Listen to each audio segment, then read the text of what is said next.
LFZ Consultoria, porque o agronegócio é o nosso negócio. Olá, estamos de volta com o Agrocanal LFZ Consultoria, porque o agronegócio é o nosso negócio.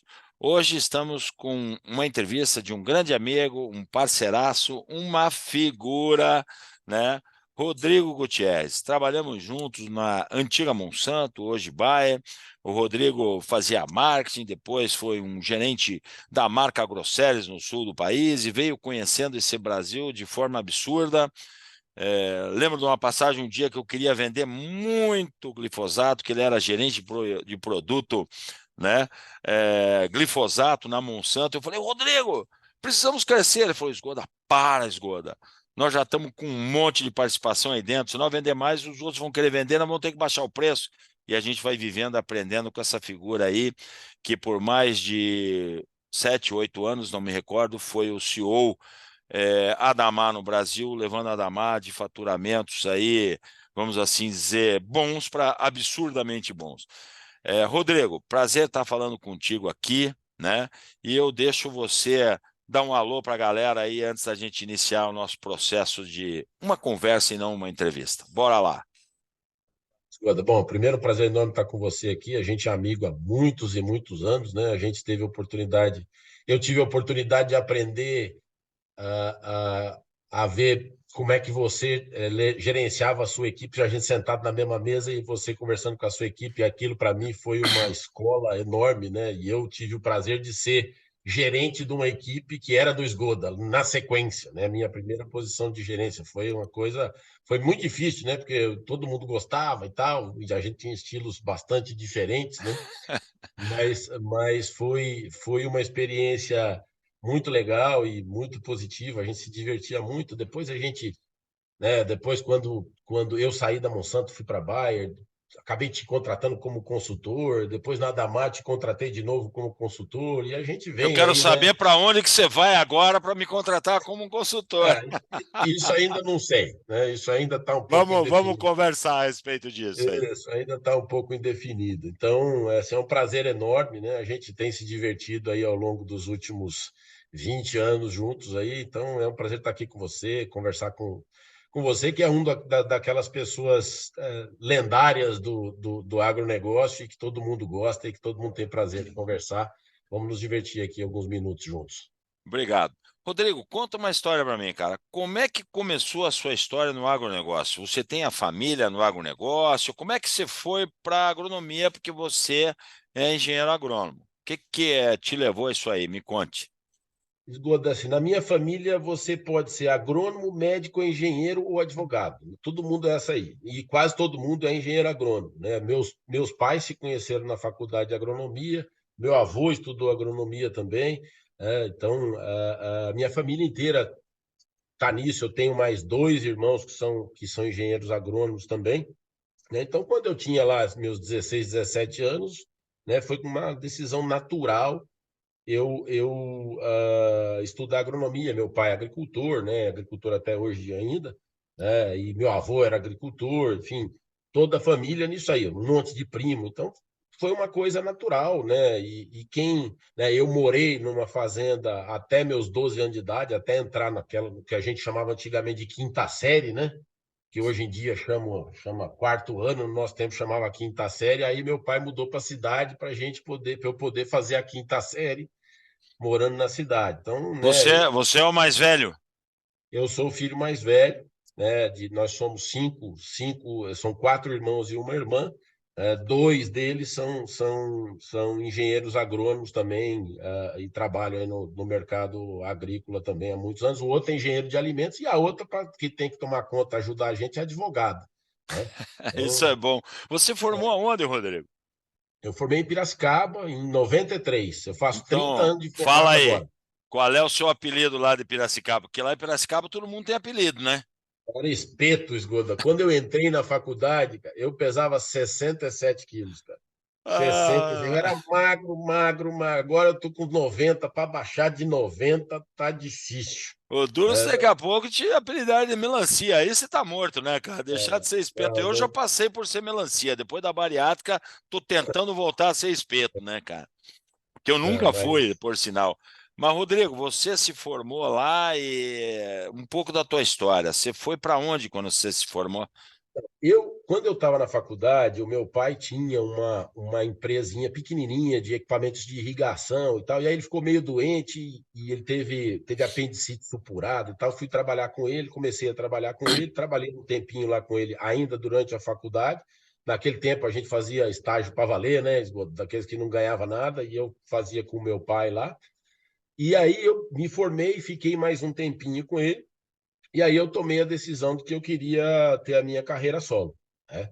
E fui trabalhar na Monsanto, né? Que foi aí a minha grande escola de formação, né? A Monsanto me ajudou demais, né? Quantos anos você tem Fiquei hoje, Rodrigo? 52, 52. 52. Então Eu lá você entrei na vão aí Monsanto, 25 anos de formado aí quase. não, 30 anos. Quase 30 anos de formado. Eu formei no fim de 93, daqui a alguns meses eu tenho a minha festa de 30 anos de formado. Bom É, também. bom também. Não, bom demais. Bom, aí Você eu entrei na Monsanto, entrou na Monsanto para fazer que função? eu era RTV, vendedor. Aonde? Então, eu comecei, né, numa posição que era no norte do Espírito Santo. Eu fazia, naquele tempo, o território de RTV era grande, né, Esgodo? Eu fazia da divisa do Rio de Janeiro com São Paulo até a divisa de Sergipe com Alagoas. Aí passava pela Bahia inteira, pegava o leste de Minas inteiro. Eu trabalhava no mercado de reflorestamento, vendendo Roundup para reflorestamento, né? Certo. Então foi uma experiência fantástica, porque era um mercado muito, reflorestamento é um mercado muito evoluído, né? Já tinha certificação ambiental, já tinha aquelas coisas todas, e só empresa grande, né? Eu tinha 18 clientes, tudo venda direta, tinha um distribuidorzinho pequenininho só, então era muito relacionamento com o cliente, entendendo? Foi muito bom para formar a minha cabeça e entender o problema do cliente. Aí eu fui ser RTV, né, em Londrina, né? Eu morava lá, eu ficava entre o norte do Espírito Santo e a Bahia, principalmente, né? E aí eu tinha uma namorada, que hoje é minha mulher, que queria casar de qualquer jeito. Falei, puta, mas aqui eu fico viajando o tempo inteiro, você vai ficar viajando comigo, você vai ficar sozinha aqui, né? Aí ela falou, não, precisamos casar e tal, já estava com ela fazia uns aninhos. Botou Aí pressão. botou pressão, né? Aí eu fui para Monsanto e pedi para ser transferido, né? Aí eu fui transferido, fui CRTV em Londrina, Quem era teu gerente nessa época? a Conceição Guimarães, Conceição. que tinha sido a minha primeira gerente na Monsanto. Ela tinha sido transferido, eu fiquei 2 anos lá, no fim do primeiro ano ela foi transferida, né? Conceição me ensinou muita coisa. Ela e é muito minha amiga até hoje. Agora ela está lá, diretora de RH da UPL, também uma lenda do agronegócio, É uma né? figuraça, uma figuraça. Figuraça, muito minha amiga, até hoje. E aí eu vim para o Paraná para reportar para ela de novo. Aí a Monsanto, você lembra como é que era, né? A cada 6 meses tinha uma reestruturação, né? Era uma loucura, né? Era uma confusão, né? Era bom demais porque a gente aprendia para burro. Né? Quem ficou muito tempo na Monsanto, o cara que ficou 5 anos na Monsanto vai para a Lua sem gasolina e volta, né? Na Monsanto do nosso tempo, né? Nem me fale. Era assim, era difícil, né? Aí eu de lá eu fui para. Foi quando a gente começou a trabalhar junto, fui para Curitiba para ser coordenador de marketing já de Paraná e Santa Catarina. Aí você saiu, eu virei gerente da Grosseries, aí a Monsanto fez outra reestruturação, né? Você saiu, você foi para Palotina, para ser gerente lá em Palotina, e eu assumi a sua posição lá no sul do Paraná. Aí, dali 5, 6 meses, a Monsanto mudou de novo a estrutura. Aí o gerente de marca passou a atender Decalbe, Agroceres e Randap, tudo junto.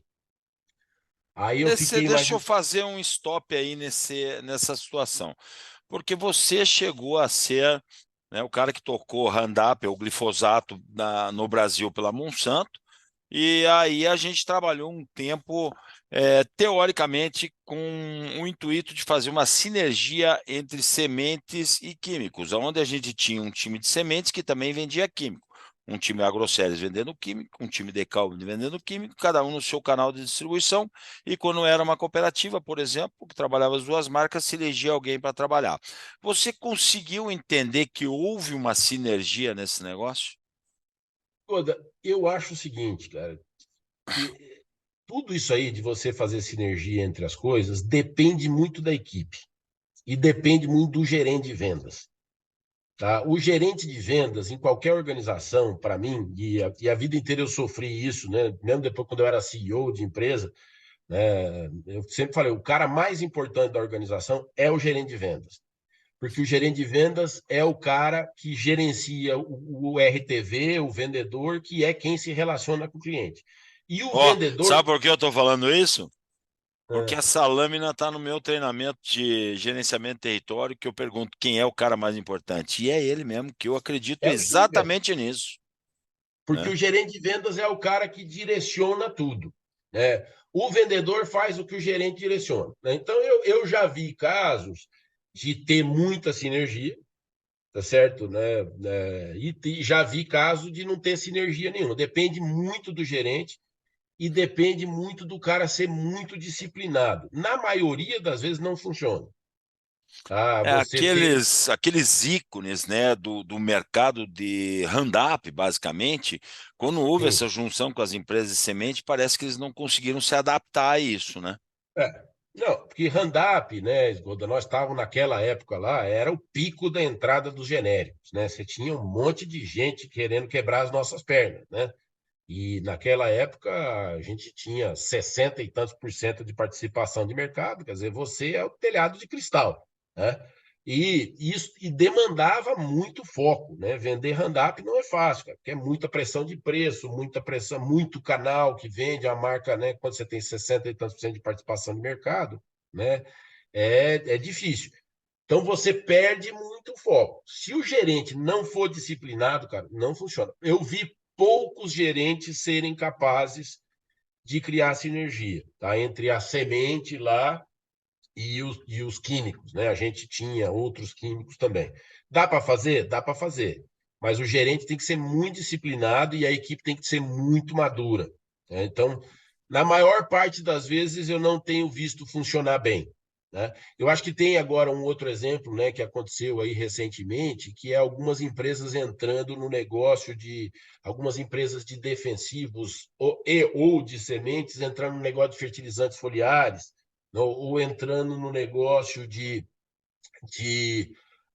produtos biológicos, outras aí entrando no negócio de tecnologias digitais, né? O que acaba acontecendo invariavelmente é que o cara ou vende muito bem um, ou vende muito bem o outro, né? Ou Ou é meio esquece pato. um ou esquece o outro.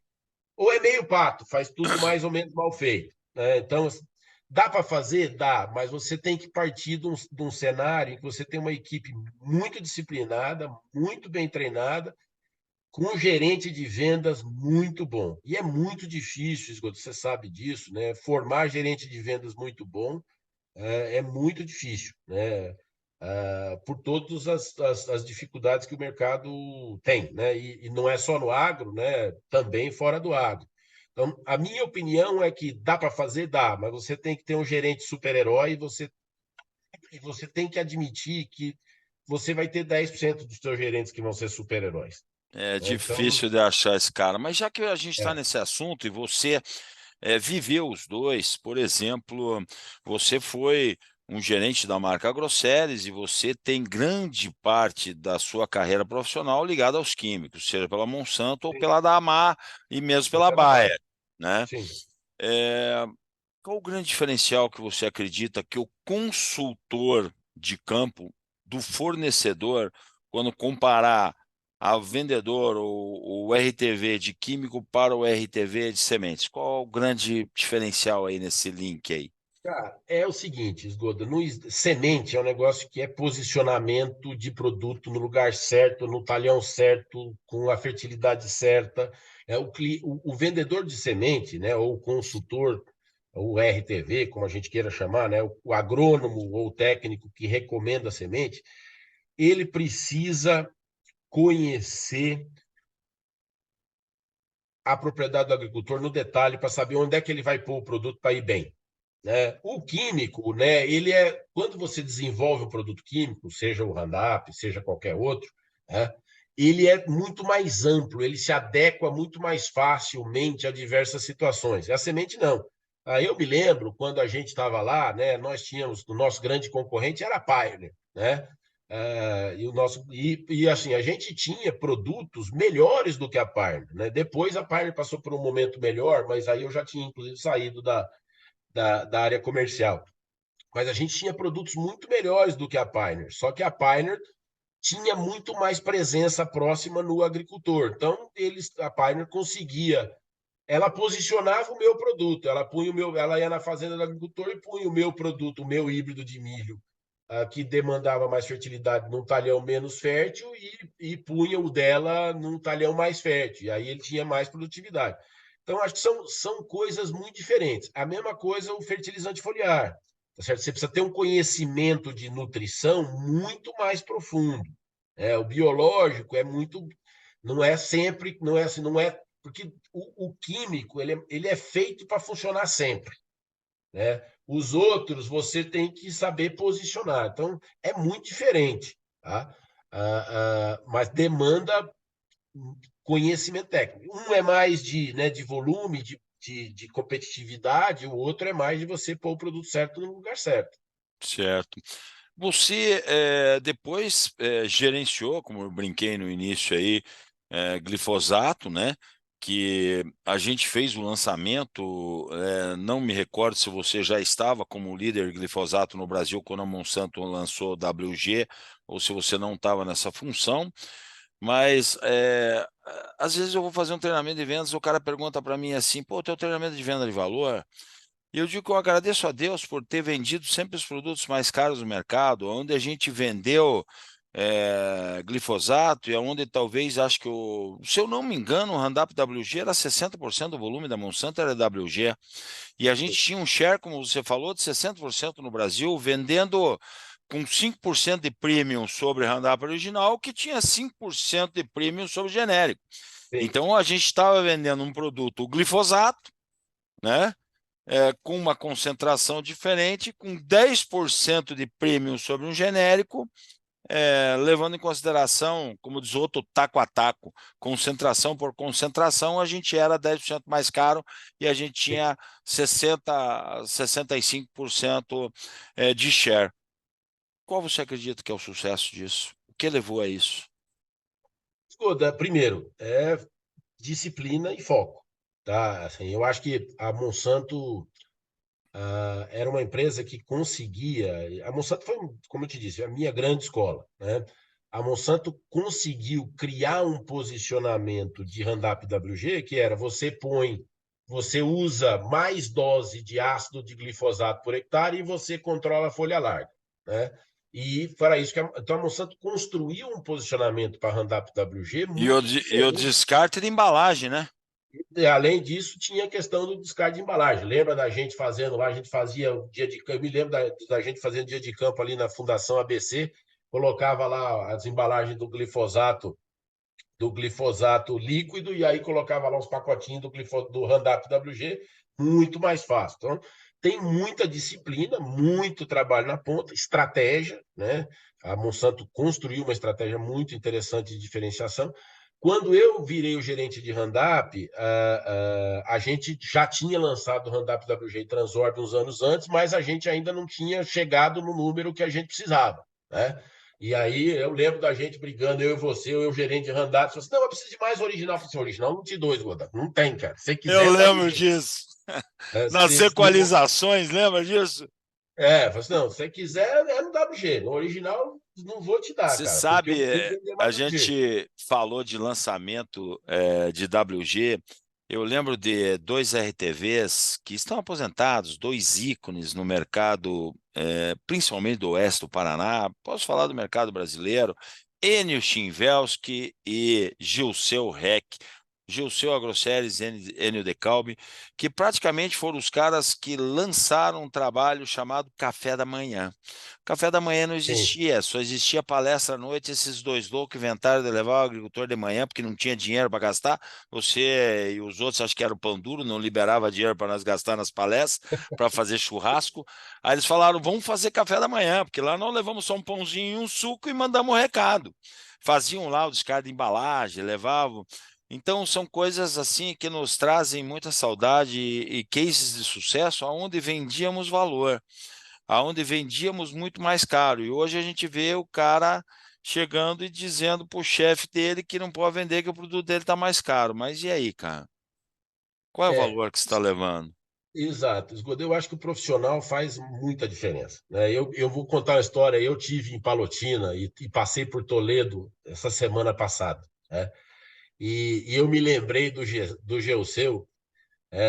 Lembra, ele vendia a G6016, né?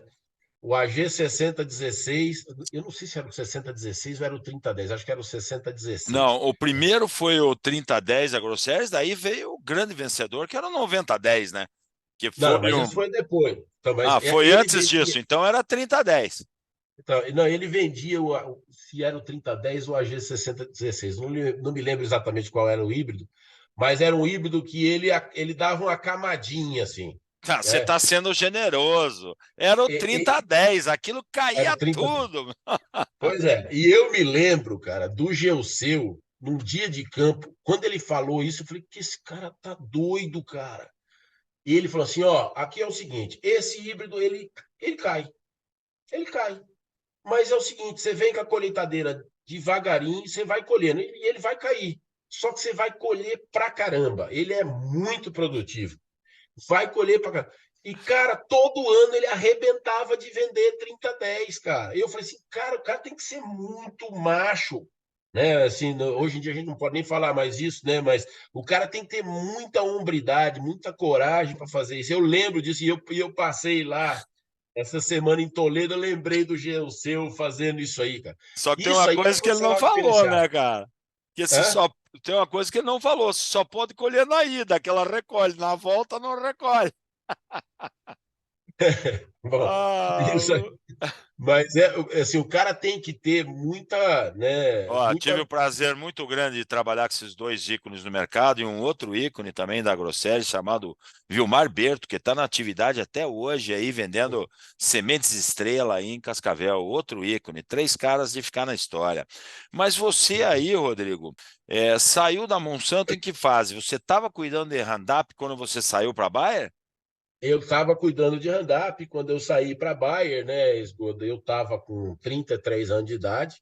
E aí a Bayer, eu saí da Monsanto para ir para a Bayer pelo motivo errado num determinado momento, naquele momento, mas foi muito bom para mim. Tá? Eu saí porque a Bayer veio e me fez uma proposta salarial que era assim, Indecorosa. inacreditável, indecorosa. Né? Aí eu fui para a Bayer, é uma cultura completamente diferente, né? Por conta disso, mas Você foi já foi fantástico. como diretor do Cerrado ou passou por outra Não, fase não, antes? não. Eu fui. É assim, a minha história na Bayer é uma história mais ou menos que nem na Monsanto, né? Que mudava de posição o tempo todo. Eu cheguei lá para ser gerente do negócio de herbicida, né?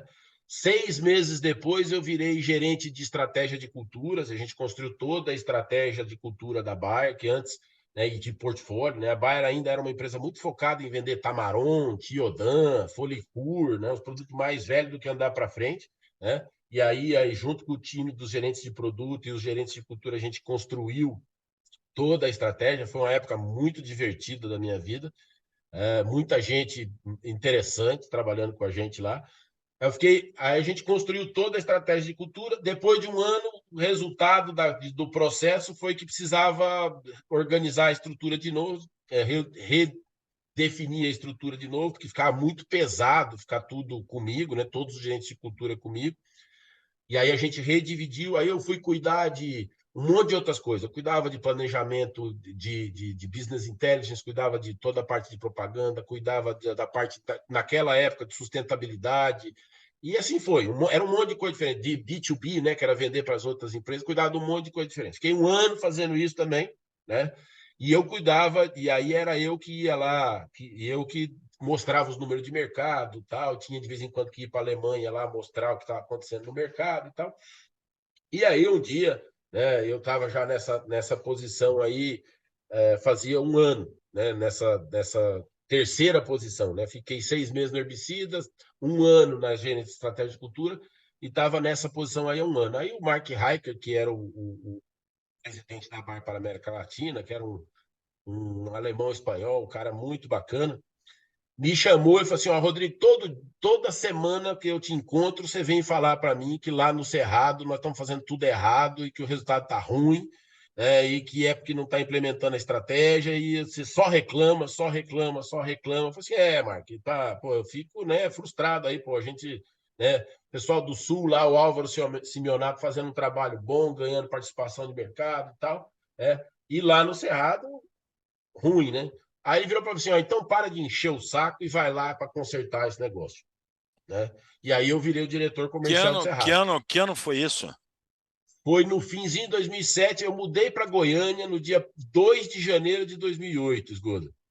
Acho que você já tinha saído da Monsanto, né? Já, eu Ou estava saí em saindo? final de 2005, montei a LFZ em 2006, e a gente veio trabalhar junto, e eu me lembro perfeitamente que vocês estavam desenvolvendo um produto chamado Atento, muito forte Isso. para o tratamento da semente, e o Atento protegendo um terço do bacheiro, aquela conversa toda, e a gente fez um trabalho, e o que me fica na cabeça, Rodrigo, é que você pegou aqueles números do Cerrado e, cara, fez um estrago. Se eu não me engano, Fez. multiplicou o número por 3 de venda, e foi um. E Não, como diz o foi outro, um resultado muito bom. rebentou a boca do balão. O que que você acha que foi o segredo do sucesso de você? Porque o Atento não era esse bicho aí, para Não, suportar não é. toda essa venda e nem o outro. O que que você acha que foi o segredo do sucesso para fazer com que as vendas crescessem tanto? Esgoda, eu, ao longo dos últimos anos, eu tenho prestado um pouco de atenção nas coisas que me ajudaram a ter sucesso, né? A primeira coisa, assim, eu sou um cara muito disciplinado em tudo que eu faço, né? Então, eu trabalho muito forte para assegurar que as coisas aconteçam, né? Então, eu monitoro tudo, eu meço tudo, combino tudo, comunico tudo com a equipe o tempo todo, né? Então, é o que eu gosto de chamar de excelência operacional aí.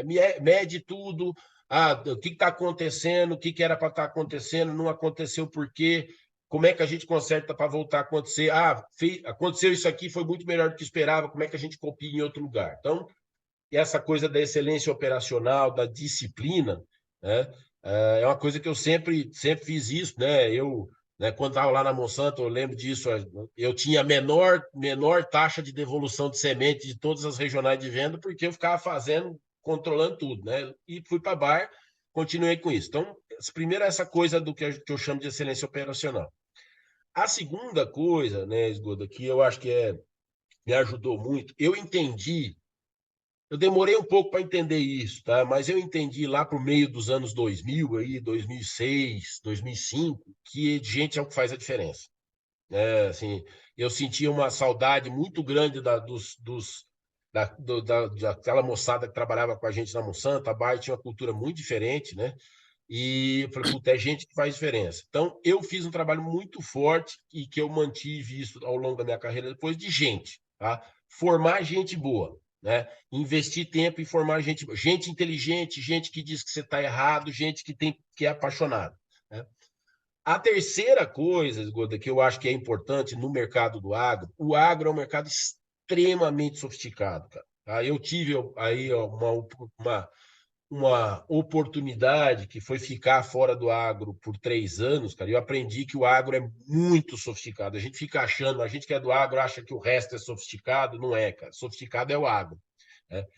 E o ponto aí é que eu aprendi muito a trabalhar com segmentação, né? Porque não adianta, você vai atender o Eraí Marge do mesmo jeito que você atende o agricultor de tomate ali que está ali em Anápolis, ele não funciona, tá certo? Você vai atender o distribuidor de Luiz Eduardo Magalhães do mesmo jeito que você atende o distribuidor de Sorriso, não funciona. Ou do Rio Grande do Sul, ou a cooperativa, não funciona. Então, um conceito forte de estratégia de acesso segmentando muito forte. Aqui vamos assim, e vamos estabelecer como é que a gente vai trabalhar nesse caso aqui, como é que a gente vai trabalhar no outro caso. E aí, remuneração do vendedor para cada tipo de situação, né? Quando eu cheguei lá, por exemplo, a gente tinha o mesmo vendedor e vendia para o distribuidor e vendia para o grande agricultor. O que ele fazia? Ele ia no grande agricultor, tirava o pedido dele com o precinho lá embaixo, e aí não precisava mais do número, o distribuidor ficava chupando o dedo. Então, o distribuidor tinha raiva da Bayer, né? Então, mudei isso, separei, segmentei, né? Fiz isso aí. E a outra coisa, né, Esgoda, é assim, que eu acho que é importante e que quando eu fui para Damar depois foi um grande desafio, é construir uma estratégia de portfólio que faça a diferença para o cliente, né? A Bayer tinha um portfólio antigo, mas ela tinha um pipeline, uma linha de produtos maravilhosa, maravilhosa. Por muitos anos a Bayer teve o melhor portfólio do mercado, longe, né? Só que não fazia o trabalho de ir lá, de mostrar, fazer dia de campo e tal, né? Os meus RTVs lá do Cerrado tinha que fazer 50 dias de campo por ano, tá certo? Tinha que fazer 8 visitas por semana para agricultor. Então, são esses 4 pilares aí. Primeiro, Você, excelência operacional, gente, acesso ao mercado e mostrar o portfólio. outro dia eu estava conversando com você sobre outros assuntos e tal, a gente estava trocando ideias, você falou de duas coisas que também vão fazer parte da minha vida daqui para frente, talvez até fizeram de uma forma diferente, talvez não da forma com que você falou, mas que acredito que também fizeram muito sucesso dentro disso que você está falando, seja na Bayer ou na Damar, que nós vamos falar daqui a pouco. Você falou de rotinas e rituais. Então, eu Isso. queria que você falasse um pouquinho disso para o nosso público ouvinte aqui. O que que você considera rotinas e o que que você considera rituais e o porquê do sucesso disso, cara? Bom, Esgoto, estratégia é um negócio muito bonito, principalmente no PowerPoint, né? E tem muita gente que fala de estratégia, que escreve, que mostra, que vai, apresenta, etc. Fala inglês, fala não sei o quê, né? Mas que não assegura a execução e que não melhora as coisas, né? Então, há muitos anos atrás, eu tava com a dificuldade de formar gente para trabalhar comigo na Damar. A Damar, quando eu cheguei, tinha uma situação muito complicada, né? Tinha passado por uma situação muito complicada, então eu não estava conseguindo atrair gente. E aí eu contratei um consultor para me dizer, para me ensinar como é que eu desenvolvia gente. Aí ele virou para mim e falou assim: como é que você desenvolve produtos? Não, eu faço isso, isso, isso, aí eu checo se deu certo, aí eu faço isso, isso de novo. Então ele falou assim: você tem rotinas e rituais para desenvolver o produto. Para a gente, é a mesma coisa, você precisa ter rotinas e rituais. O que é rotina? É aquela série de coisas que você sabe o que você tem que fazer e que você assegura que você esteja fazendo. E os rituais são os momentos em que você checa se as coisas estão sendo feitas, né? E você assegura que elas estão sendo feitas do jeito que ela tem que ser feita, né? Então, tem a ver um pouco com o conceito de excelência operacional. Então, todo mundo que já trabalhou comigo aí nos últimos anos me ouve falar de rotinas e rituais o tempo todo, né? Com isso aí eu criei metodologia de mapear os gargalos das empresas. O que está parando o funcionamento da empresa? É isso aqui. Então tá, como é que a gente cria uma rotina para parar esse gargalo e como é que a gente cria um ritual para inspecionar se está funcionando, né? Porque no fim do dia, Esgodo, o que acaba acontecendo é que as pessoas elas vão fazendo as coisas todas, né, à medida em que, que elas têm disponibilidade de tempo. Quando você cria uma série de rotinas e você inspeciona se elas estão fazendo, elas vão fazer aquilo ali, né? Elas não vão ficar dando tiro para todo lado, elas vão fazer. Porque no fim, a pessoa faz aquilo que o gestor dela checa se ela está fazendo, o gestor ajuda para ver se ela está fazendo. Certo? Então, eu criei esse conceito de rotina. Na verdade, eu copiei desse professor, é um professor de RH, né? Aí eu, nós fizemos isso no RH lá da Damar, funcionou. Falei, vamos fazer isso aqui também na parte de operações lá nas plantas. Vamos fazer isso aí. E foi. E isso virou uma parte muito importante do meu jeito de trabalhar, né? Eu monitoro tudo. Se eu tivesse que pagar a Microsoft pelo uso do Power BI, eu já tinha quebrado metade das empresas que eu já trabalhei, porque eu uso muito para monitorar e as pessoas aprendem e veem que é muito bom isso aí ao longo do tempo.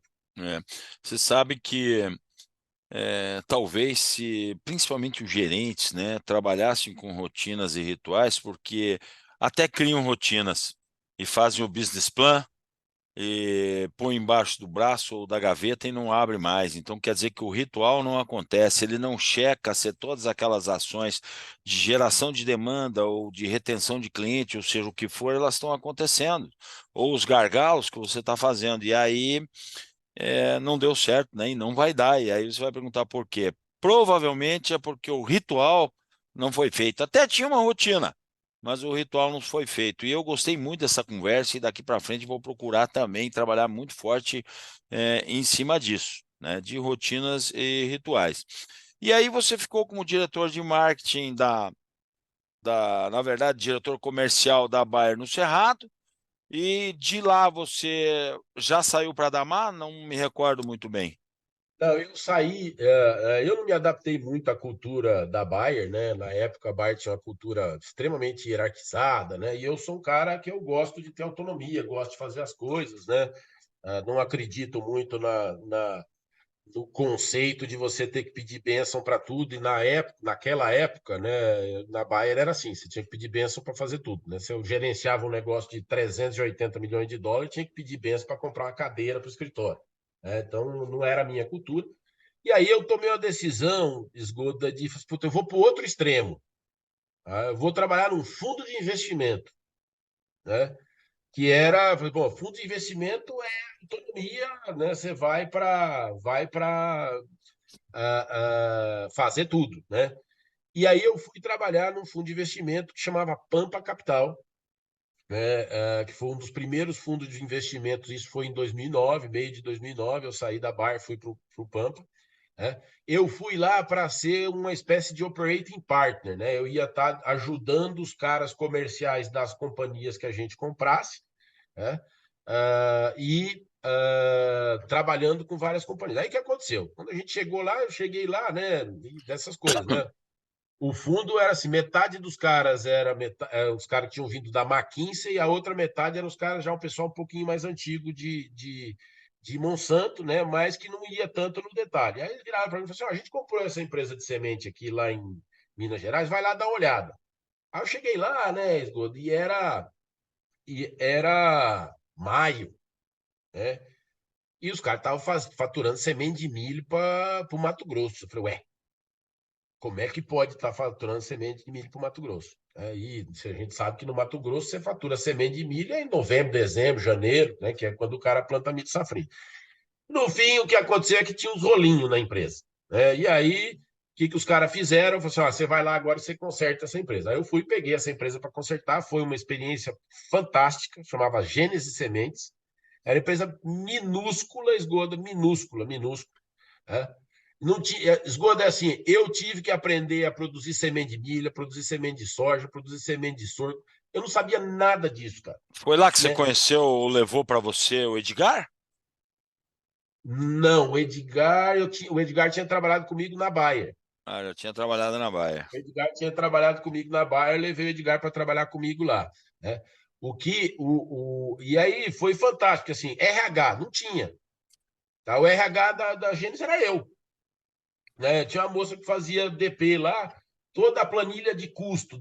Eu tive que aprender tudo isso aí. Foi maravilhoso, cara, porque, sabe, eu voltei a me sentir, porque eu tinha trabalhado na Monsanto, tinha trabalhado na Bayer, aquela estrutura fantástica por trás, você não precisa fazer nada, aquele monte de gente, controladoria, não sei o quê. Lá era, cara, era a cara e a Fazer coragem. tudo, fazer tudo. Fazia tudo, cara, fazia tudo, né? Assim, Mais desde. um pouco você ia despendoar milho. Não. E assim, foi uma experiência muito interessante. Eu tinha já aprendido a lidar um pouquinho com semente na Monsanto e na Bayer, né? Que a gente lidava com bastante semente de algodão, mas foi fantástico, né? E empresa numa situação muito difícil. Então, eu tive que aprender a lidar com o banco, contar historinha para banco, porque a gente devia para os bancos. Então, foi uma experiência maravilhosa. Quanto tempo você ficou aí com essa empresa levantando esse Eu fiquei negócio? um ano e meio. Fiquei um ano e meio. Aí eu construí toda a estrutura comercial, toda a estrutura de campo de produção, reorganizei, renegociei. Né? Na época a gente licenciava a gen da Monsanto, renegociei lá com a Monsanto né, os tech fees, famosos tech fees, tal. Organizei tudo, né? E depois, alguns anos depois, essa empresa foi vendida. Trouxe o Edgar, que virou o diretor comercial, fez um trabalho fantástico lá, organizou tudo. O Alano, que está lá até hoje, que hoje é o diretor comercial, trabalhava comigo, era recém-formado o Alano naquela época, hoje ele é o diretor comercial. Conheci É, bem o Alano. gente muito boa, muito boa. E, e aí, o que aconteceu? Aí a Adamar me chamou para trabalhar. Né? Na época chamava Milênio ainda, né? E assim, em 2010 eles tinham faturado Mas ela já te chamou para uma posição de CEO Brasil ou você entrou Me para outra chamou coisa? para ser CEO Brasil. Lá na Gênese, né, e no Pampa, eu era o que se chamava de COO. Eu fazia tudo menos finanças. Tá? Fazia tudo menos finanças, né? Ok. Finanças tinha CFO lá, né? Mas aí eu fui para a Damar para ser o CEO. Né? A Damar, em 2010, faturava 300 milhões de dólares, tinha dado mais de 100 milhões de dólares de prejuízo. Ah, Né? Não sei se você lembra, né? Na época chamava Milênio ainda, em 2009 a Anvisa fechou as fábricas da Milênio na época. Foi uma confusão, a empresa estava destruída, destruída. Vivia de vender glifosato, endosulfan, metamidofos, 2,4-D, é isso aí, margem lá embaixo arrebentada. Né? E aí, né, eu fui contratado, eles tinham acabado de fechar o negócio com os chineses, né, para vender a empresa globalmente para os chineses, né, e eu falei, pô, eu já tinha trabalhado, né, para o meu pai, que era brasileiro, depois eu tinha trabalhado para a Monsanto, que eram os caras americanos, depois eu tinha trabalhado para os alemães, né, na Bayer, trabalhei lá na Pampa, que era um fundo de argentino, né, difícil para danar de lidar com os argentinos, né, e aí, né, me chamaram esses israelenses e os chineses. Falei, pô, esses aí eu nunca trabalhei. Eu fui para lá. Né? Fui lá trabalhar com os israelenses. Né? Situação difícil. Os caras viraram para mim e falaram assim: ó, se você não fizer a empresa dar break-even no primeiro ano, nós vamos fechar a empresa. Né? Já tinha dado 110 milhões de dólares negativo no ano anterior. Aí, né, Esgoda, você me conhece, fui lá, controlava preço, organizava, mexia no custo e tal, e disciplina, disciplina, disciplina, e fomos montando a estratégia. Eu tive sorte que tinha um cara lá que você conhece, que foi um cara que me ajudou demais, cara, que chama Alexandre Pires. O Alexandre, pô, ele é. O Alexandre. figuraça. Não, Figuraça. o Alexandre, eu falei, pô, esse cara eu tenho que respeitar. Eu virei e falei assim, Alexandre, por que você tá aqui ainda, cara? Você é bom pra caramba, cara. Por que você tá aqui ainda? Eu falei assim, Rodrigo, eu estive aqui nos momentos bons, vou ficar para os momentos ruins e vamos voltar a ter momentos bons, cara. Eu falei, te prometo que vamos, né? E esse cara tá lá hoje ele era o gerente nacional de vendas na época, hoje ele é o diretor de marketing, é uma das estrelas da Damar no mundo inteiro, né? Um Que puta de um bacana. cara, Eu gosto né? muito dele, muita gente boa. Né?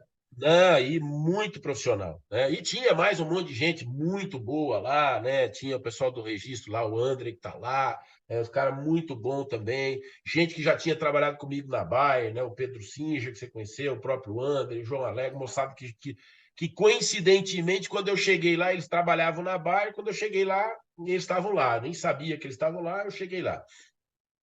Então foi muito difícil, né, Esgoto? Muito difícil, assim, eu me lembro que no meu primeiro mês nós perdemos 15 RTVs, cara. Tinha 67. Vocês Né? estavam vindo de uma recém, não sei se separação ou apartado da CCAB, que fazia É, muito negócio, né? na verdade era assim. A gente vendia para a CCAB, que naquela época, hoje está na Envivo, né? Outro cenário, né? A gente vendia para eles tudo sem garantia, um risco danado, um medo danado, né? Aí os israelenses me contrataram e tal, e aí, quando eu entrei, eu falei assim: olha, tem um problema aqui, tem 40 milhões de dólares para receber da CCAB e não tem nenhuma garantia. Eu falei, nossa senhora, Aparecida. Né? Mas vamos lá, conseguimos receber, o pessoal da CCAB pagou, deu, né, passou um pouco de aperto, mas pagou direitinho. Né? E a gente a Milênio, na época, tinha uma dependência enorme da CCAB. Aí todos os distribuidores ficaram com raiva, né? Porque por causa desse modelo da CCAB e tal. Né? E aí a gente foi mudando, né? Mudamos isso aí, fomos montando estratégia de acesso, a gente criou o conceito lá de fazer produto diferente a partir de janeiro. Né? Então a gente criou um Galil, que era a mistura de um produto da Bayer com um produto da FMC. Criamos o Cronos, que era uma mistura de um produto do Mancozeb com o Bicoxistrobin que a gente pegava que era um produto antigamente da antiga Dupont. Né? E assim a gente foi criando diferenciação a partir de produtos genéricos. Né? Então, só que o que a gente fez? A gente investiu muito em formulação. A gente tinha os melhores formuladores do mercado. Né? Ainda tem, a Damar ainda tem os melhores formuladores do mercado. Então, a gente pegava moléculas antigas, pós-patente, e criava produtos novos, melhores do que os produtos patenteados no mercado. Até porque, como a gente entrava depois, você já entrava com uma tecnologia de formulação mais moderna e pegava, né, porque a Bayer não misturava um produto dela com um produto do outro, mas eu pegava um produto da Bayer e misturava com o da FMC, pegava um produto que originalmente era da Syngenta, misturava com o da Bayer. Então, a gente conseguiu criar diferenciação de portfólio muito forte. E, né, eu fiquei na Adamar do Brasil por 8 anos. Quando eu cheguei, 80% do que a gente vendia era endosulfan, metamidofos, glifosato, 2,4-D. Eu me Quando eu lembro que saí, era o contrário, né? numa conversa contigo uma vez, você falou para mim assim, Esgoda, o que me chama a atenção dentro da Damar, que ela tem um portfólio, mundialmente falando, absurdamente grande. Nós temos mais de 70, 80 moléculas para serem lançadas e tal, e eu nunca esqueci disso. E Sim, talvez, Rodrigo, hoje a gente vai falar um pouco de distribuição e a gente vê falar aí, né, das lojas da Tua, a gente vê falar da Bayer montando uma loja e tal. E se você recorda, uma vez eu cheguei para você e falei assim, porque vocês tinham um problema de distribuição, sim, principalmente em lugares onde a CCAB trabalhou de forma sim, efetiva, e eu falei, vocês não têm acesso. Eu falei, vamos para o mercado, vamos junto, vamos montar a loja da fábrica, e a gente montou um trabalho que era o projeto Jacarandá, você lembra disso? isso. Esse projeto, Rodrigo, ele foi, se você lembra, aprovado mundialmente para a gente começar, e daí por razões até financeiras, ou isso ou aquilo, ele não rodou. Talvez nós dois tivéssemos sido os primeiros a montar uma loja da fábrica no Brasil. Estou É. falando de quantos anos atrás? 15? Ah, 15 anos atrás. Não, não faz 15, mas faz 12. Faz Cara, 12. é tempo pra caramba. E aí acabou não dando certo, e graças a Deus para a Damar, né, ela se colocou Sim, novamente no mercado com os distribuidores e conseguiu ter um acesso melhor. Como é que sim. você hoje enxerga esse mercado de distribuição, falando em loja da fábrica especificamente? Olha, Esgoda, eu acho o seguinte, tá? Que o distribuidor ele tem um papel que a indústria nunca vai conseguir ter. Tá? A minha visão sobre esse assunto ela não é simples, tá? Que o distribuidor ele é um integrador, tá certo? Ele é o cara que leva o adubo, ele leva o defensivo, ele leva a semente, ele leva o biológico, ele leva o fertilizante foliar, ele leva Peraí, tudo. deixa eu entender. Você falou um integrador ou um integrador? De Não, entrega, de entregar. não, então, em teoria ele é um integrador, ele integra tudo, né? E né, o distribuidor que faz isso bem feito, né, sempre é muito bem sucedido. E a gente tem aí vários casos famosos de distribuidores excelentes, né, historicamente no Brasil, né? A gente tem é, vários aí que fazem um trabalho realmente muito bom e que prestam um serviço muito bom para o agricultor. Acho que, inclusive, as cooperativas nos últimos 10 anos melhoraram demais, Esgoto. Assim, o nível de profissionalismo que você vê hoje numa Integrada, numa Coopermota, numa Cevale, né, numa Coplacana. Esses caras melhoraram demais, né, o profissionalismo. Né? Mas o distribuidor ele tem esse papel de ter tudo. Né? O problema é que, ao longo dos anos, os distribuidores se focaram muito em ser o entregador, né, de fazer logística e crédito para a indústria. Né? E né, eu me lembro em 1999, cara, é uma coisa. Né, em 1999, eu trabalhava na Monsanto, né, e eu era RTV em Londrina. Tá? E aí veio o André Dias, que foi teu chefe. Né?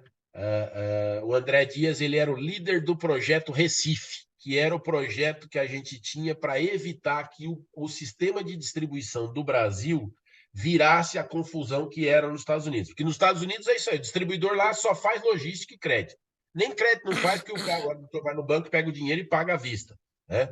Mas o distribuidor lá nos Estados Unidos é isso. E lá em 99, a Monsanto pensou nisso, pô, como é que eu evito que isso aconteça? E a indústria inteira sempre teve isso na cabeça.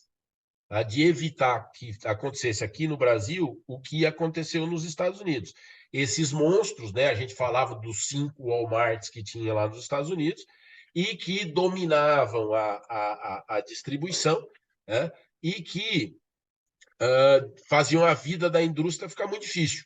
Né? Eu trabalhei lá nos Estados Unidos um tempo, cara. O RTV ele é proibido de visitar o agricultor, o RTV de química, porque o distribuidor não deixa. Né? Então, a gente tinha tudo isso aqui, sempre teve esse medo. Né?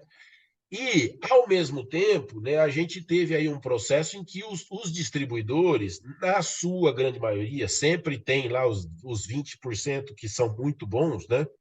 Mas os distribuidores, na sua grande maioria, pararam de gerar demanda, pararam de dar suporte técnico adequado para o agricultor, né? E, ao mesmo tempo, entrou uma Nutrien, entrou o Pátria, o próprio Galaxy, né, através do Aqua, né? Esses caras todos entraram. Então, e aí, todo mundo fazendo logística e crédito. E aconteceu uma coisa no Brasil que não acontece em nenhum lugar do mundo. A indústria de insumos do Brasil, para cada 5, 10 vendedores que tem no canal de distribuição, tem um vendedor da indústria, né, no campo. Né? A indústria faz muito trabalho de gerar demanda. Então, o que eu acho? Né? Que a distribuição deixou perder um pouco esse espaço da geração de demanda e a indústria foi ocupando. Um pouco por medo de entrar Nutrien, um pouco por medo de entrar Lavoro, né, da Lavoro e do Galaxy, que todo mundo tinha, bom, isso aí vai tudo vender para Nutrien, ou para Helena, ou para quem, ou para Winfield, e todo mundo vai ficar igual é nos Estados Unidos. Né? Então, a indústria começou a ir na direção, né, de, pô, como é que eu me protejo? Primeira coisa, enche de RTV e de AT no campo.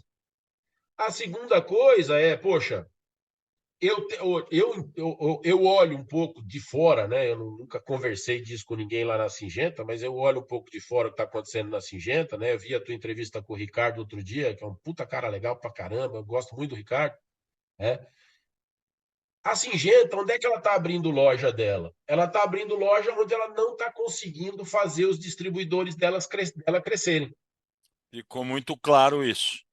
Né? Então, é assim, eu não tenho distribuidor forte lá na 163. Ela foi lá, comprou a de pago e está fazendo, pegando o Chicão lá, que trabalhou comigo como RTV e fez um trabalho fantástico criando a de pago, fortalecendo a de pago, e está lá crescendo na 163. Foi lá no Mato Grosso do Sul, fez a mesma coisa, tá certo? Por quê? Porque eles não estavam conseguindo, com os distribuidores que eles tinham, criar a força e obviamente estava com esse receio aí da entrada desses grandes Walmarts, né, que como a gente os via. Né? E começou esse processo que eu acho que é um processo. Não vejo, por exemplo, a Syngenta tendo loja no Brasil inteiro, ou a Bayer tendo loja no Brasil inteiro. Eles vão ter loja onde não conseguir ter loja, não conseguir chegar no market share que eles precisam chegar. Não Né? ter cobertura de área, não ter acesso, não ter share. Aí eles vão lá, abrem a loja deles e vão fazer, né? Porque eles O têm meta de gaúcho, share. acho que esse remete a um ditado muito bom que o gaúcho tem, né? O gaúcho fala assim: se não tem tu, vai com tu mesmo. É Então, isso o que aí. acontece? Eu tenho que fazer acontecer, que talvez, Rodrigo, foi o que eu e você pensamos lá atrás, quando você não tinha acesso na distribuição Exato, aqui, a gente fez todo um business plan do negócio. Né? exato, Por quê? Porque eu exato. É isso preciso aí. fazer share.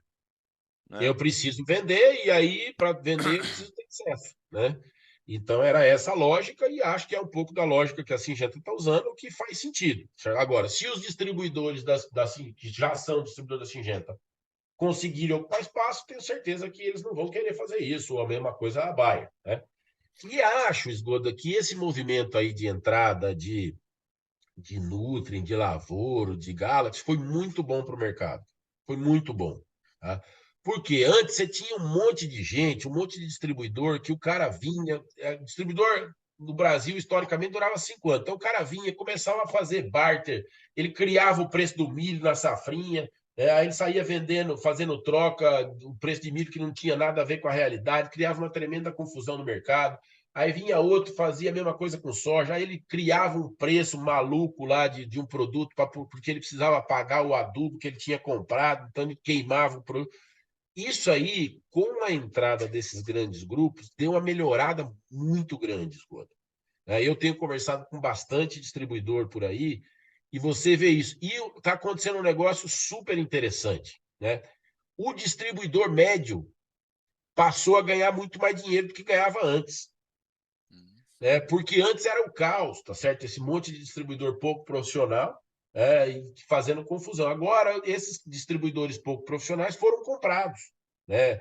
Muitos que eram muito profissionais foram comprados também, né? Você tem lá o nosso amigo Bonacim da Pitangueiras lá, que me deu uma canseira a vida inteira para virar distribuidor. Você lembra disso aí? Ele nunca queria trabalhar com a gente, né? O dia que ele virou meu distribuidor, eu fui transferido. Eu falei, pô, não é possível. Agora!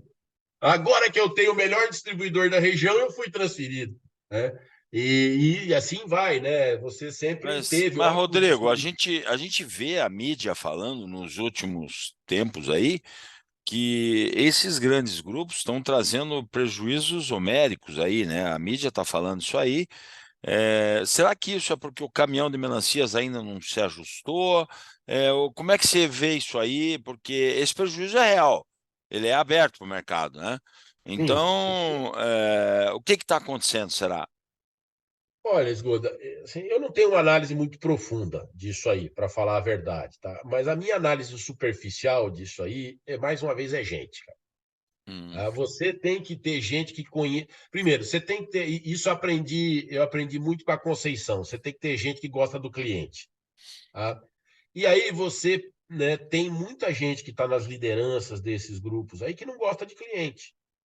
Tá certo? O cara não gosta, o cara não está lá na roça, direto, tá certo? O cara não vai lá entender o problema. Então o cara não entende o que está acontecendo. E aí o cara cria, esses caras criaram coisas que não fazem muito sentido. É porque não é gente que conhece tanto, né, o negócio do agricultor. E distribuidor, cara, é ponta. Tá certo? O cara tem que ter autonomia na ponta, porque a velocidade da decisão é muito rápida. É muito rápida, né? Eu tive a oportunidade, depois que eu saí da Adamar, de trabalhar por 3 anos no distribuidor, no mercado completamente diferente, mas no distribuidor. Cara, sim, é muito rápido, é muito rápido. Então, essa mentalidade de multinacional funciona lá nos Estados Unidos, que tudo é certinho, não tem problema de crédito, você tem a logística é maravilhosa, né? Aqui o Brasil é muito complicado, né, Esgoto? É muito entendi. complicado, né? E você tem uma coisa aqui, né, que é aqui esses caras ainda são pequenos. Tá? Se você pegar, eu não sei os números mais atualizados, mas eu vou te dar um chute. Se você juntar Nutrien, mais Lavoro, mais Galaxy, mais Atua, mais Sinagro, mais. Esses caras devem estar com 10% de mercado, 12% no máximo. Tá? Então, eles ainda não têm o poder que tem lá nos Estados Unidos, que uma Nutrien lá tem 35% de mercado. A Nutrien manda na indústria lá. Né? Então, é muito diferente do que é aqui. Né? E, e aqui teve a reação da indústria. Né? A Syngenta não topou distribuidor multimarca. A Bayer, pelo jeito, também não está topando muito. Né? Então, eu acho que o modelo americano não vai funcionar aqui. E o que eu estou vendo, né, é que o distribuidor médio e as cooperativas é que estão ganhando espaço. Esses caras que têm 10, 12% hoje é porque eles compraram, né? Com exceção da Singenta, que abriu um monte de loja da Atua, e a Sinagro, que abriu ali a região do leste do Cerrado, ali, o Goiás, o resto foi tudo compra. Né? Então, eu acho que o modelo é complicado. Acho que as abóboras vão se ajeitar, né? Mas você ser CEO de multinacional, Escoda, é muito diferente de você ser CEO de distribuidor. Certo? Eu trabalhei na Monsanto e na Bayer, que eram umas empresas com estruturas tremendas. Depois eu fui trabalhar nessa empresinha de semente, cara, que eu tinha que fazer tudo. A Adamar, quando eu cheguei, era uma bagunça também, tive que fazer tudo. Então eu aprendi a ser humilde, cara. Né? E depois, quando eu fui para esse distribuidor, né, que foi há 3 anos atrás, quando eu saí da Adamar, Aí que eu vi que eu não sabia nada, entendeu? E isso aí demanda muita, sabe, você precisa ter muita autoconfiança para assumir que você não sabe, né? É. Então, É. você ir para o distribuidor com a mentalidade que você vai de uma grande multinacional não funciona. E, Rodrigo, você saiu do mercado do agronegócio, foi para um mercado bastante diferente, como você falou, e hoje você, que nem os outros, tá na parada, né? Qual é a tua ideia, cara? Você volta para o mercado fornecedor, você vai inventar alguma coisa diferente, que não precisa me falar o que que é, se você vai inventar, mas o que que você está pensando da vida com 52 anos, cara? Bom, Esgoda, quando eu saí daqui da Damar, eu fui para Damar nos Estados Unidos, né? Eu fui para lá para me preparar para tomar a posição do meu chefe, né? Só que aí o que aconteceu, cara? Essas coisas, né, que você não planeja. Meu sogro ficou muito doente. Minha mulher virou para mim e falou assim: ó, eu vou voltar para o Brasil, eu vou ficar no Brasil para tomar conta do meu pai, que senão ele vai morrer. E aí eu tive que tomar a decisão de pedir a demissão da Damar, que era uma empresa que eu adorava trabalhar lá, né? Eu gostava muito, tinha uma relação muito boa e tal. Tava morando em Miami, da janela do meu prédio, assim, jogava pedra, caía no mar, era uma maravilha, né? Ruim, ruim. Ruim para burro, né? Mas aí eu tive que pedir demissão e voltar para o Brasil. E aí a Damar tinha feito um negócio comigo que eu não pensei bem na época, né? Porque eu não tinha pensado em sair, mas eles tinham me feito assinar um acordo de não compete, né? E aí eu tive que sair do agro, Esse né? acordo era por quanto tempo? Era um ano de agroquímico, tá?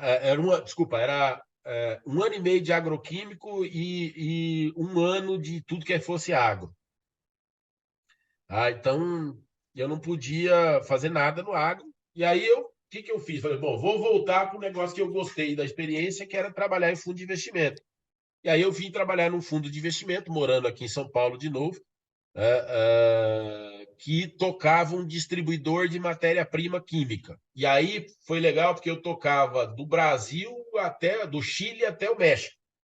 Então, eram todos os países da América Latina, foi uma experiência muito legal. Eu já tinha trabalhado lá na América do Norte, nos Estados Unidos, no Canadá, agora América Latina. 4.000 produtos, Esgoda, Barbaridade. 10.000 clientes, 46 plantas. Uma insanidade, uma confusão enorme, 1.100 fornecedores. É uma insanidade, cara. Aí você aprende que você não sabe nada. Eu vendia, porque eu tinha que sair do agro. Eu vendia desde estabilizante de batom, fixador de tintura de cabelo, até soda cáustica para a Ambev lavar a garrafa.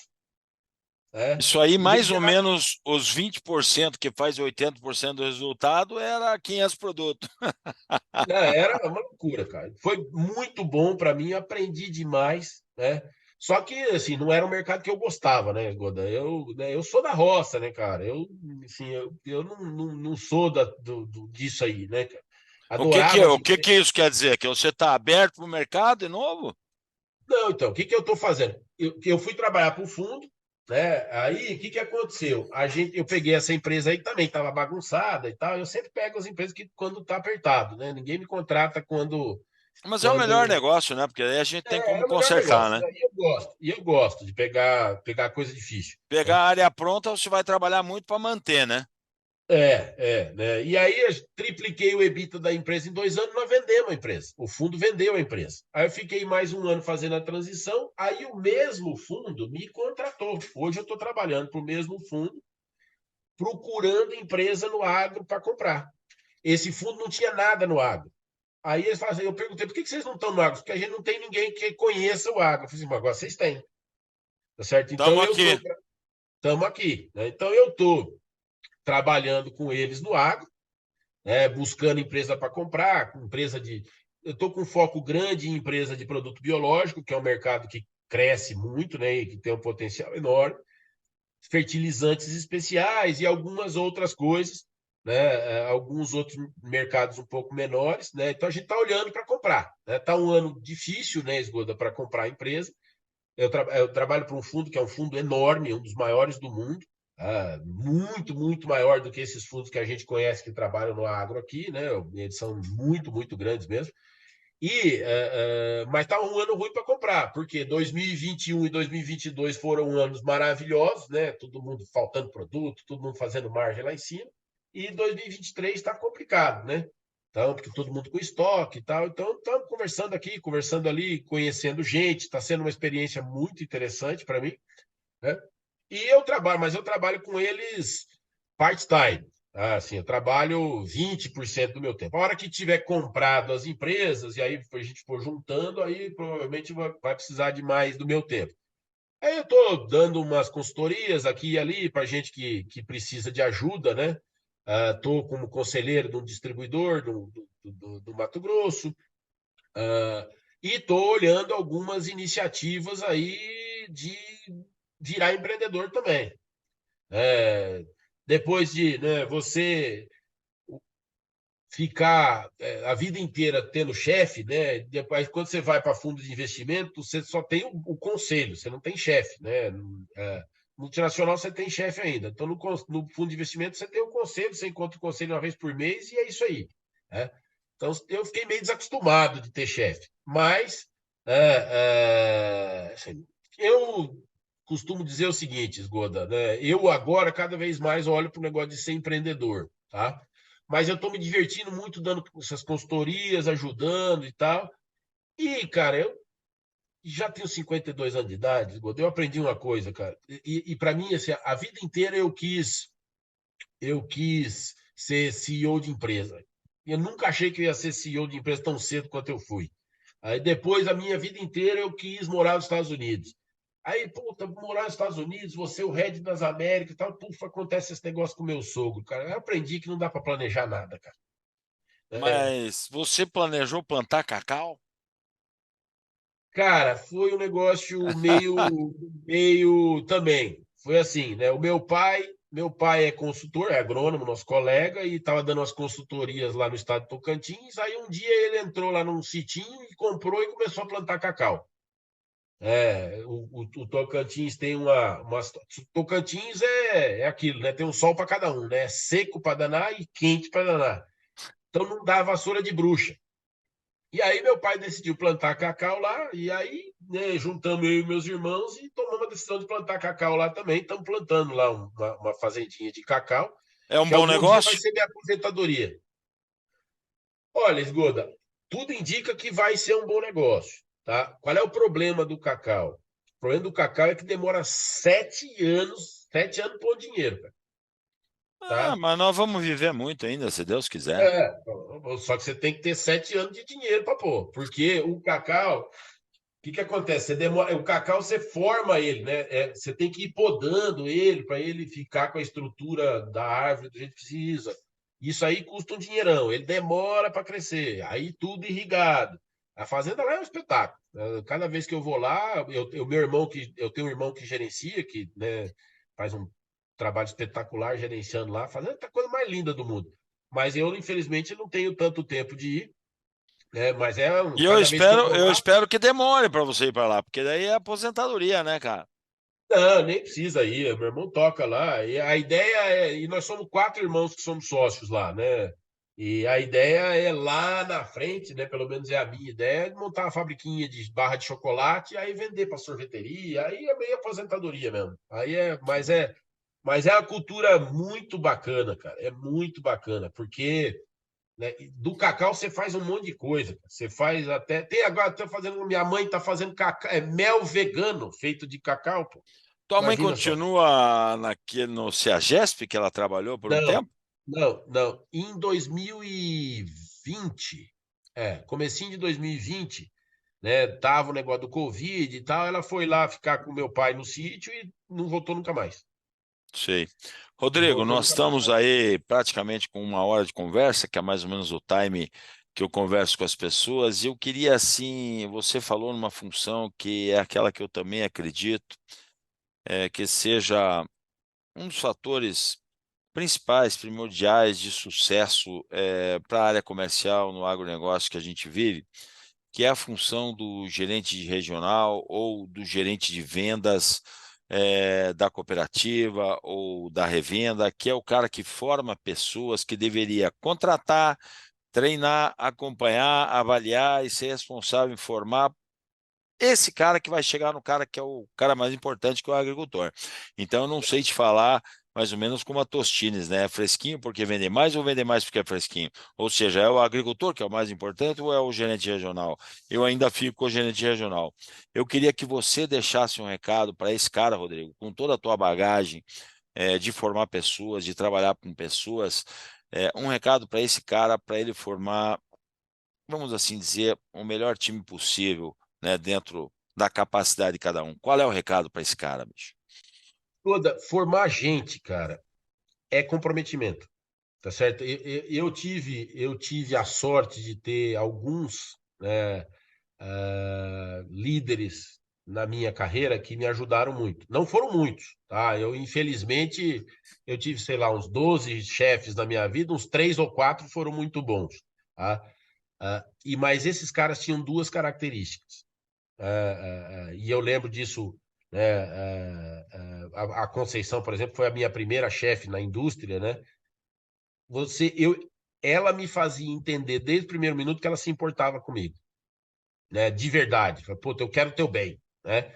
E dava cacetada pra caramba, cobrava pra caramba, punha pressão pra caramba, né? Então, e mais, assim, me ensinava. Então, isso é o quê, cara? É compromisso. Então, o cara que quer desenvolver gente, primeiro, ele precisa entender que ele vai ser tão bom quanto a equipe dele for boa, né? O melhor gerente é o cara que, ao longo do tempo, ele se torna inútil, né? Ele tem que se tornar desnecessário, né? Porque a equipe funciona sem ele. Então ele tem que desenvolver os caras para os caras fazerem as coisas tudo sozinho. Isso aí é o quê? É disciplina, é proximidade, é pressão, tá certo? Você tem que pôr pressão na moçada, mas o cara tem que saber que ele só vai ser o melhor gerente quando ele for desnecessário. O que significa isso, cara? É ensinar os caras a fazerem as coisas eles mesmos e formar gente tão boa quanto ele ou melhor que ele.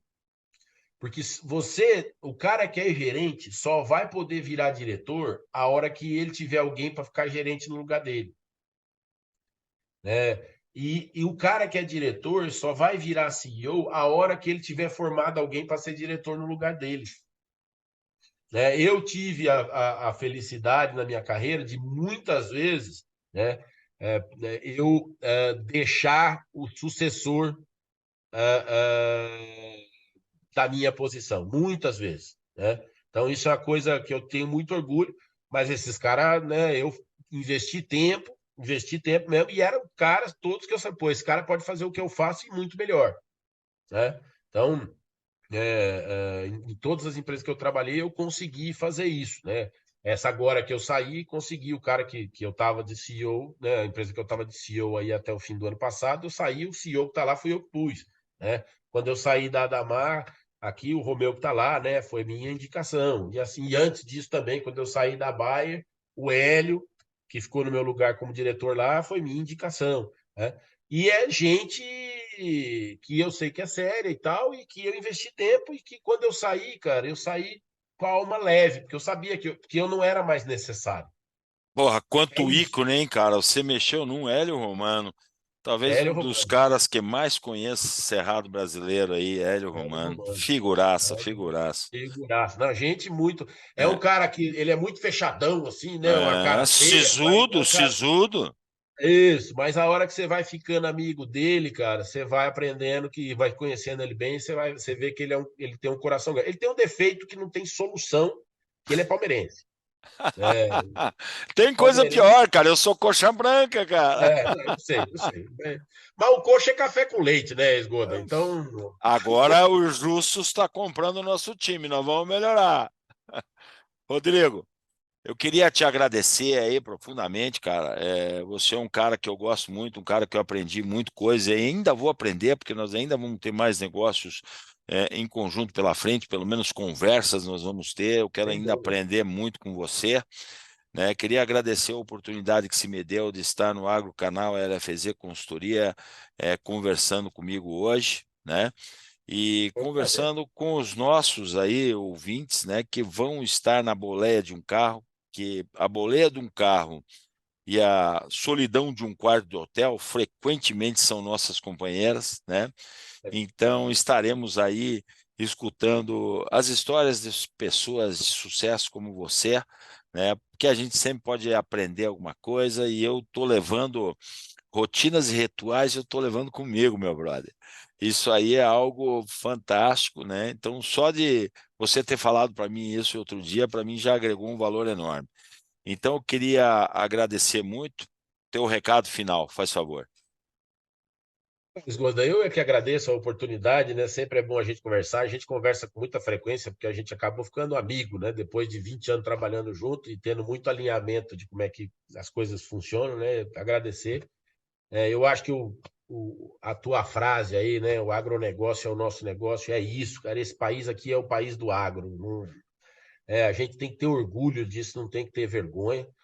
Porque assim, o agro é Não, o agro é muito sofisticado, sabe, Esgoda? Eu fiquei 3 anos nesse negócio aí fora do agro, né, na distribuição de químicos, e aí eu conversava com o cara da Braskem, conversava com os caras da Chevron lá dos Estados Unidos, conversava com o cara da Mobil, conversava com os caras, assim, empresas enormes, cara. Cara, o agro é muito mais sofisticado, Esgoda. Nós temos que ter orgulho, cara, porque, cara, fazer esse trabalho de segmentação de cliente que a gente faz, de ir lá ensinar o cara a usar o produto que a gente faz, sabe? E um lugar, né? O agricultor é um cara que, puta, cara, ser agricultor não é fácil, né, Esgoda? Não, Chove demais, chove de menos, cara, falta gente, máquina quebra, né? E o nível de sofisticação, cara. Quando eu cheguei, saí do agro, nossa, vou chegar aqui, vai ter sistema para tudo, vai ter tudo automático. Aí eu ia conversar com os meus fornecedores, não tinha nada daquilo, cara. Tudo, assim, cara, o agro, a gente tem que saber que o agro é muito sofisticado, cara. Assim, o nível de complexidade, o nível de dificuldade forja gente maravilhosa no agro. Eu ficava morrendo de vontade de trazer gente para trabalhar comigo, né, gente do agro para trabalhar comigo. Não trazia porque eu sabia que eu não ia ficar depois, sabe? E o meu plano era: acabou, não compete, e eu vendi essa empresa, eu vou embora que eu quero voltar para o agro. Mas, cara, a qualidade das pessoas no agro é maravilhosa. Rodrigo, É maravilhosa. ainda bem que eu não escutei minha mãe, cara, que minha mãe falava que eu tinha que ser dentista ou que eu tinha que ser caixa do Banco do Brasil. E eu resolvi fazer agronomia, cara. E agradeço a Deus por ter iluminado meu caminho e estar dentro do agronegócio. Rodrigo, muito obrigado, que Deus ilumine seu caminho. Muito obrigado pela tua entrevista. Toda quinta-feira é uma entrevista com uma pessoa de sucesso como você vai estar no ar, vai estar no Agro Canal LFZ Consultoria, tanto no YouTube quanto no Spotify, porque o agronegócio é o nosso negócio. Um abraço, moçada. Obrigado. Abraços, Godão. Abração, prazer, cara. Prazer.